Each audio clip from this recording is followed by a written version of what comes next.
कहता हूँ इन लड़कों के चक्कर में नहीं, ये लड़के दुनिया के सबसे बड़े झूठे होते हैं। ये आपसे तरह तरह का वादा करेंगे कि चांद पे तुम्हारे लिए 2 कट्ठा जमीन खरीद देंगे।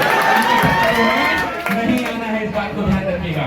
और एक बात और कह चाहता हूँ, सुनिए, जीवन में अगर आगे बढ़ना है, मेरी माँ ने मुझे सिखाया कि जीवन में अगर तुमको आगे बढ़ना है तो एक बात याद रखना कि नारी का सम्मान करना, महिला का सम्मान जिस व्यक्ति ने अपने जीवन में किया है। आप शिक्षक, मैं शिक्षक हूँ, आप विद्यार्थी हैं, आने वाले दिनों में आप शिक्षक होंगे सरकारी विद्यालयों में। आपसे कहना चाहता हूं कि जीवन में अगर ऊंचाइयों को छूना है, जीवन में अगर शांति और अच्छे से जीवन जीना है तो नारी का सम्मान कीजिए। आप जानते हैं हमारे संस्कृत में कितनी बार कहा होते हैं, यत्र नारी पूजन्ते तत्र रमते देवता। इसलिए याद रखिएगा, नारी का अगर आपने सम्मान किया तो जीवन में आपको बहुत कम तकलीफों को झेलना पड़ेगा। इसलिए सदा महिलाओं का सम्मान करिए। और मैं जाते जाते 4-5 बार और आपसे बोलूंगा, बस 2-3 बातें एक बार रिमाइंडर दिला रहा हूँ। घर जाने के बाद आज से कितना घंटा, 5 विषय पर डे, 2-2 घंटा के हिसाब से। जो लोग पीआरटी वाले हैं, सबसे ऊपर आधुनिक भारत, करंट अफेयर्स, भूगोल, विज्ञान और उसके बाद बाकी अन्य विषय। ये 5 विषय कैसे कर रही हो तुम? मान लो कि कोई तुम्हारा रिलेटिव होगा इसमें आने वाले भविष्य में, देख लेगा तो आचरण पता चल जाएगा, है कि नहीं? कैमरा तो आधा लेके इधर कैमरा कर लिया, सोच रहा होगा उतने दिन से तो नहीं खिंचवा रही, आज को मौका है। यही सुधारना है, बस हम यही कहना है। तो आज से घर जाने के बाद कितने घंटे ये बताइए, अगले कितने दिन के बाद एग्जाम है? 45। और याद रखिएगा, इस बार क्या करना है, कलम घिसकर नौकरी। और तीसरी और आखिरी बात, इस बात को याद करके जाइए, मैंने कहा read once, write twice and revise thrice.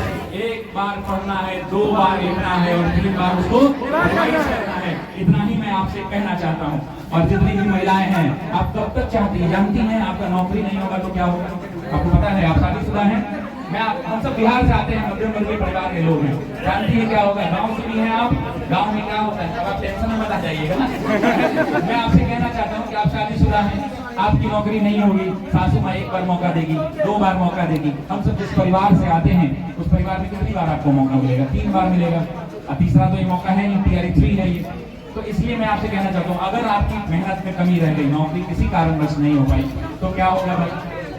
तब यही परेशानी होगी कि आपके घर में आपकी जो गोतनी होगी, जो जिसको कहते हैं, उसका भी अगर बाल बच्चा होगा, कहेंगे दीदी हमको तो ऑफिस जाना है, लगा दीजिए, उसके बाद उसका कपड़ा धोना है, घर के तमाम सारे काम आप पर लाभ दिए जाएंगे, है ना? तो मैं चाहता हूं कि अगर आप उन सबसे भी छुटकारा चाहती हैं तो उसके लिए भी पढ़िए, लेकिन पढ़िए और पढ़िए, और कोई दूसरा विकल्प आपके पास नहीं है। और आपके पास वो अपॉर्चुनिटी है, ईश्वर ने आपको दिया है, प्रूव करिए अपने आप को कि आप घर की लक्ष्मी हैं, आप आए और सरकारी नौकरी लेकर के आए और घर का पूरा स्थिति आपने बदल दिया है। इस बात के लिए पढ़िए। तो मैं कहना चाहता हूँ, मैं कहना चाहता हूँ तमाम महिलाओं से, मैं कहना चाहता हूँ, आपसे बाहर भी मुझे अच्छा नहीं लग रहा है, लेकिन चूंकि यहाँ पे जगह ही नहीं है, आप सब लोगों को खूब सारा आशीर्वाद, ऐसी धूप में जितना आप तप रहे हैं, ईश्वर करे कि आप जो है विद्यालयों के अंदर हो और ऐसे पंखे का हवा खाएं। ये सब मेरे आप सब लोगों के लिए कामना है। और एकलव्य का टेस्ट यहाँ पर चल रहा है, आने वाले दिनों में बता रहा हूँ, मैं बिहार में ऐसे 50 लोगों को ढूंढ रहा हूँ। आप किसी को जानते हो, मैं 50 नहीं बता रहा हूँ, 2 लाइन के लिए, मैं बिहार में ऐसे 50 लोगों को ढूंढ रहा हूँ जिनके अंदर में वर्दी का जुनून है। इस बार अगर आपको लगता है कि आपके घर में या जानने वाले कोई हैं, उनको उनकी पूरी पढ़ाई की ऑफलाइन में बैठा के पढ़ाऊंगा, मार्गदर्शन 50 लोगों के लिए।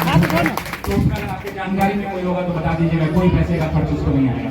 अगली आवाज जो है मेरे रत्नेश मिश्रा सर की होगी, उसके बाद 2-4 मिनट आपसे अंकेश सर बात करेंगे, फिर हम सब आपके साथ थोड़ा बहुत बातचीत करेंगे, आपके कुछ प्रश्न होंगे वो प्रश्न लेंगे, इसमें प्रश्नोत्तरी होना बहुत जरूरी है, और उस प्रश्नोत्तरी के बाद खुलौना को विदा करेंगे। इसी शर्त के साथ खुलौना को विदा करेंगे कि अगली बार इस सक्सेस पॉइंट कोचिंग में हमें तब बुलाया जाए जब इससे दुगनी संख्या में विद्यार्थी मेडल लेने के लिए आए और वो मेडल उनकी नौकरी के बाद उनको दिया जाए।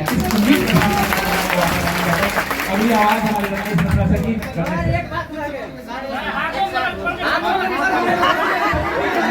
मैं आपसे कह देता हूँ कि मैंने बार कहा है कि देखिए, मैंने ये शायरी का ये कीड़ा है, मैं जितना लिखता हूँ करेंगे।